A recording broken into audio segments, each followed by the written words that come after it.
Hello students, welcome to the video series of Multimedia and Applications.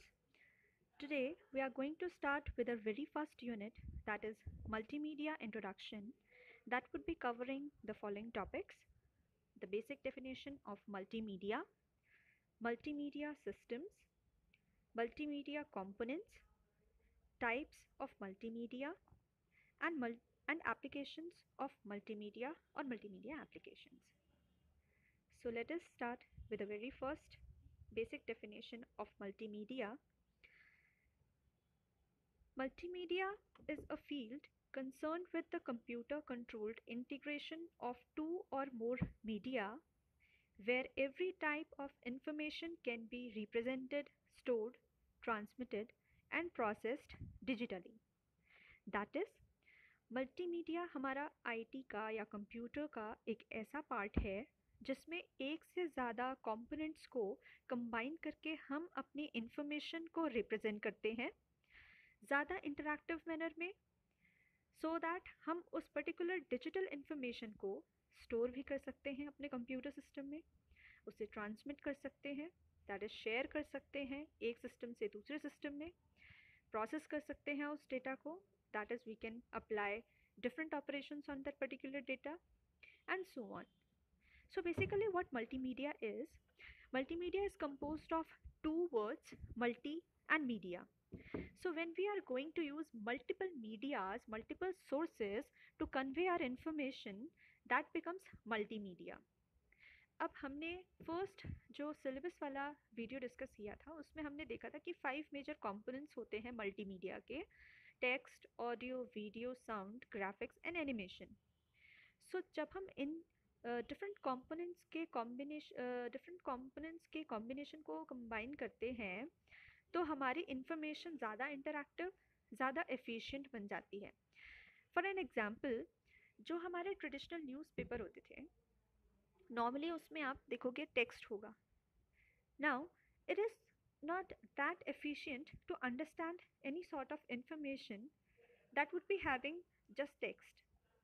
वहीं अगर हम देखें कि न्यूज़पेपर में हमारे पिक्चर्स भी दिए हुए हैं एडवर्टाइजमेंट के लिए, या फिर डिफरेंट बैनर्स दिए हुए हैं डिफरेंट सॉर्ट ऑफ जो हमारे एडवर्टाइजमेंट के लिए आते हैं, या फिर कोई भी न्यूज़ आर्टिकल है तो उसमें हमें पिक्चर भी दे दिया उस पर्टिकुलर न्यूज़ के रिगार्डिंग, तो हमें ज़्यादा इफ़ेक्टिव लगता है देखने में, या ज़्यादा इफ़ेक्टिव हमें समझ में आती हैं चीज़ें. सिमिलरली इसी तरीके से हम बाकी भी चीज़ें देख सकते हैं कि कोई भी चीज़ होगी. फॉर एन एग्जांपल, एजुकेशन में क्या होता है कि व्हेन अ स्टूडेंट, आजकल क्या होता है कि स्मार्ट क्लासेस में a kid is to be shown a picture of apple including with a text कि एप्पल है क्या, रेड कलर का एप्पल बना के उन्हें रिप्रेजेंट बेसिकली पीपीटी के थ्रू या जो भी मोड यूज़ कर रहे हैं, तो स्टूडेंट और kid can show the picture of it as well as can pronounce at the same time कि ए कैसे प्रोनाउंस करना है या एप्पल कैसे प्रोनाउंस करना है. It is of red color and so many different features. So it is a better and efficient way to represent the information. और भी बहुत सारे एग्जाम्पल्स हैं जहाँ पे हम देखेंगे कि अगर हम एक से ज़्यादा मल्टीमीडिया कंपोनेंट्स का यूज़ करते हैं तो हमारे लिए ज़्यादा एफिशिएंट हो जाता है. Another definition or point about multimedia: it is about using a PC as an effective tool for integrating a rich blend of media types and making it possible to bring these elements together in an interactive and cohesive manner.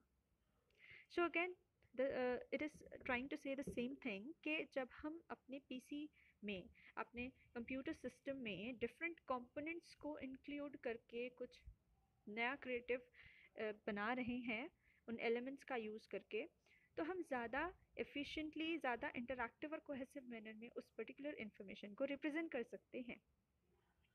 इसके लिए हमने example देख लिया, smart classes होती हैं. हम कोई book ले सकते हैं जिसमें ग्राफिक्स भी इंक्लूड हो. इसी तरीके से अगर कोई ऐसा टेक्स्ट है जिसमें साउंड भी, for example this video itself, इसमें पिक्चर या टेक्स्ट भी इंक्लूडेड है, वॉइस भी है, at the same time we can do the transition also. तो ये सारे इफेक्ट्स हमारे क्या हो जाते हैं, मल्टीमीडिया का ही टाइप है। Moving on to another point और टॉपिक, मल्टीमीडिया सिस्टम। अब नॉर्मली जैसे हमारा कंप्यूटर सिस्टम होता है ऐसे ही हमारा मल्टीमीडिया सिस्टम भी है, रिगार्डलेस कि इसमें जितने भी कंपोनेंट्स को हम यूज़ करने वाले हैं वो सारे के सारे कंपोनेंट्स सपोर्ट करते हो सिस्टम को। For example, if you want to use the sound, it must be capable of playing that sound. If we want to represent an image, it should be having a proper graphic card that could represent that picture in a proper format. So there are different components that a computer system must support. Now let us see the points what it says. Multimedia system must be capable of processing multimedia data and applications. That is, जो भी हम multimedia system use करने वाले हैं वो capable होना चाहिए multimedia data जो भी हम यूज़ कर रहे हैं या कोई भी मल्टीमीडिया एप्लीकेशन जो हम प्ले करने वाले हैं उसको रिप्रेजेंट करने में। Another point, multimedia system must include following. अब एक मल्टीमीडिया सिस्टम के लिए हमें क्या क्या चीज़ें चाहिए होंगी? High processing power. कोई भी मल्टीमीडिया एप्लीकेशन जब आप चलाने वाले हो तो डेफिनेटली उसमें बहुत सारे कंपोनेंट्स यूज़ होने वाले हैं। तो डेफिनेटली आपका जो CPU यूटिलाइजेशन है, जो प्रोसेसिंग पावर है वो हाई होनी चाहिए। दैट इज़ उसकी जो रनिंग कैपेसिटी है that must be high enough to play that particular multimedia content. Another thing, special hardware and software. Definitely as discussed कि अगर हमारे सिस्टम में हमें साउंड को प्ले करना है या रिकॉर्ड करना है so it should be enabled with proper microphone or speaker. Similarly, if we want to represent image, then it should be having a proper graphic card. Then coming on to multimedia software, special hardware and software जो point है हमारा, तो उसमें hardware हमारे पास proper होनी चाहिए as well as software. So suppose I want to create any sort of multimedia application. For example, मुझे animation का कोई पार्ट बनाना है या एनिमेशन का कोई कंटेंट बनाना है, डिज़ाइन करना है. So I must be having that proper animation tool or software that helps me in creating or in designing of that particular animation content. अगर मुझे किसी इमेज पर काम करना है तो I must have a proper image editing और image processing tool, for example Photoshop. इसी तरीके से अगर हम एनिमेशन पे काम करना चाहते हैं तो हमारे पास फ्लैश, माया और अडोब के बहुत सारे सॉफ्टवेयर्स आते हैं जो पर्टिकुलरली एनिमेशन के लिए यूज़ होते हैं. So we should have proper और special hardware and softwares for that particular multimedia. Then larger storage and memory. तो जब हम किसी मल्टीमीडिया सिस्टम की बात करते हैं तो as we can take the example of a mobile phone itself कि हमारे मोबाइल फ़ोन्स में भी मल्टीमीडिया इंक्लूडेड होता है, यानी कि आजकल के जो मोबाइल फ़ोन्स होते हैं वो मल्टीमीडिया फ़ोन्स होते हैं. तो पहले के फ़ोन में ज़्यादा हमारी मेमोरी की रिक्वायरमेंट होती थी नहीं, क्योंकि उसमें आप मल्टीमीडिया प्ले ही नहीं करते थे. नॉर्मल उसमें टेक्स्ट होता था, हल्के फुल्के गेम्स होते थे. अब के मोबाइल फ़ोन्स में you can it's a kind of like small और लाइक मिनी कंप्यूटर. तो क्या है कि अब हम अपने फ़ोन में आधे से ज़्यादा चीज़ें पॉसिबल है कि कर पाते हैं जो एक कंप्यूटर सिस्टम में भी कर सकते हैं. तो डेफिनेटली उसके लिए हमें लार्ज मेमोरी या लार्ज स्टोरेज कैपेसिटी चाहिए होगी, सो दैट हम अपने जैसे वीडियो कंटेंट होता है, it is a heavy content. We know videos हमारी MB में या GBs में भी कई बार होती हैं. तो large videos for example large files, तो उसके लिए definitely we do need to have a appropriate storage capacity. Then is network support. Now if we want to send or share multimedia file, we should be having proper network support that help us in transmitting that file from one computer system to another. Proper image को send कर पाएँ over the network, proper sound content को हम over the network transmit कर पा रहे हैं. तो basically इसके लिए हमें चाहिए होता है कि पहले तो हम अपने जो डिजिटल फॉर्म में हमारा डेटा हमारे पास है, चाहे वो साउंड हो या वीडियो हो या इमेज हो, तो डिजिटली फॉर्म से उसको कन्वर्ट कर पाएँ और ट्रांसमिट कर पाएँ ओवर द नेटवर्क और into different networks. Then we have efficient operating system. So definitely जो मल्टीमीडिया फाइल हम क्रिएट करने वाले हैं वो हमारे ऑपरेटिंग सिस्टम सपोर्ट करता हो। मैक के लिए भी वो फाइल सपोर्ट कर रही है नहीं, हमें कंपेटेबिलिटी चेक करनी पड़ेगी, या वो सिर्फ विंडोज़ को ही सपोर्ट कर रही है। So we need to check and we need to create specifically for that purpose. Moving on to another slide.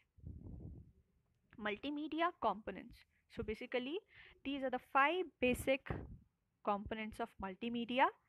Text, generally जो हमारे alphabets होते हैं, that may contain the alphabets, special symbols, numerals, और text में जो भी चीज़ें आ जाती हैं हमारे स्पेसिफिकली यही चीज़ें आती हैं।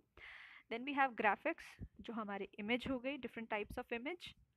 Then we have video, which is again the combination of different picture itself. तो वीडियो जो मूविंग फॉर्म में होती है या रनिंग फॉर्म में होती है। Then we have animation. Animation भी हमारा it's a kind of video itself, लेकिन एनिमेशन क्या है?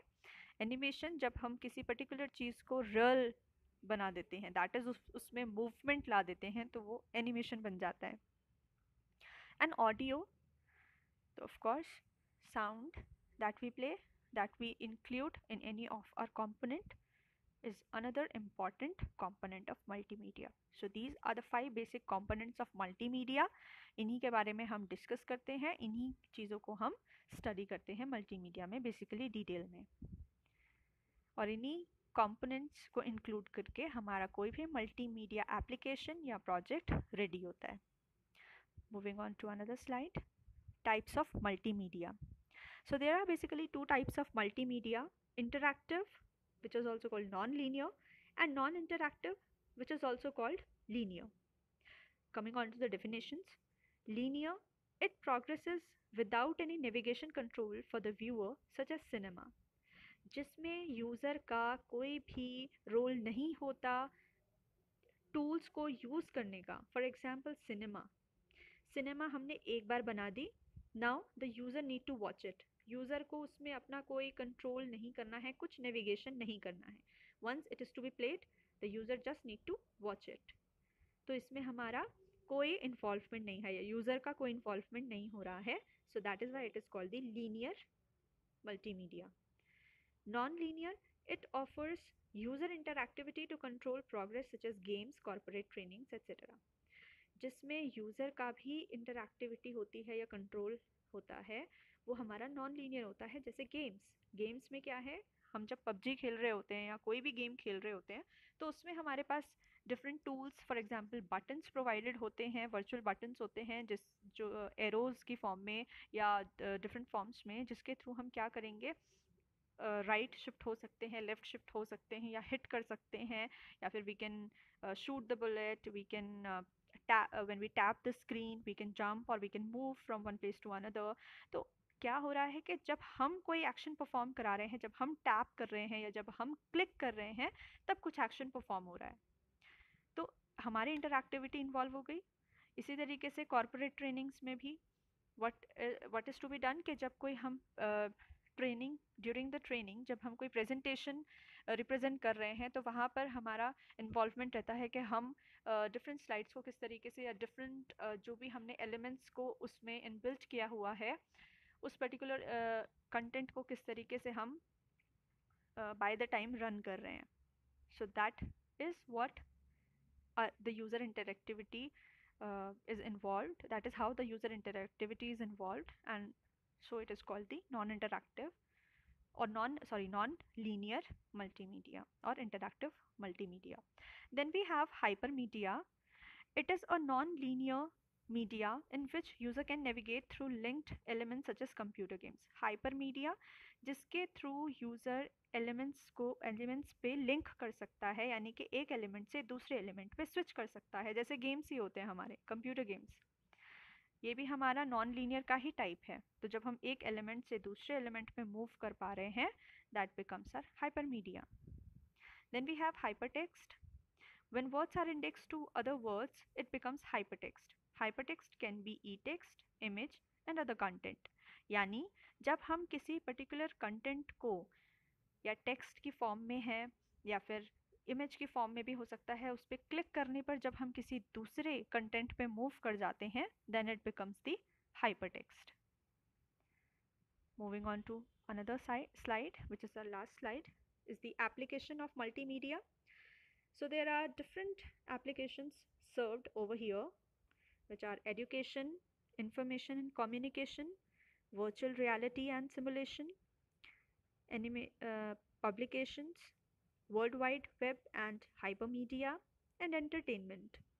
सो बेसिकली पिक्चर्स में भी हमें शो हो रहा है कि किस तरीके से on the top of the very top image, उसमें हम देख सकते हैं कि किस तरीके से एजुकेशन पर्पस के लिए या we can say information and communication के पर्पस के लिए we can use the different multimedia components. Then second वाला जो इमेज है, सेकंड इमेज, इट शोज़ कि किस तरीके से हम ई लर्निंग कर सकते हैं. सो किस तरीके से हमारे पास आजकल E content, E learning available है, तो हम उसका यूज़ कर सकते हैं. Then we have this particular mobile phone which is representing कि किस तरीके से हमारे पास एक ही मोबाइल फ़ोन में बहुत सारे फीचर्स होते हैं. www भी है, हाइपर मीडिया भी है. Then we have and entertainment purpose के लिए भी. Then we have virtual reality and simulation, the very last image, जहाँ पे हम 3D इफेक्ट का यूज़ कर सकते हैं. सिमुलेशन एज अ जैसे हम मूवीज़ में देखते हैं कि the things seems to be real, 3D effect हमें देता है. तो ये सारी के सारी डिफरेंट एप्लीकेशंस हो गई मल्टीमीडिया की. So I think that is all. इन चीज़ों को हम आगे डिटेल में डिस्कस करेंगे when will be having our live class. So that is all for the first unit. Thank you.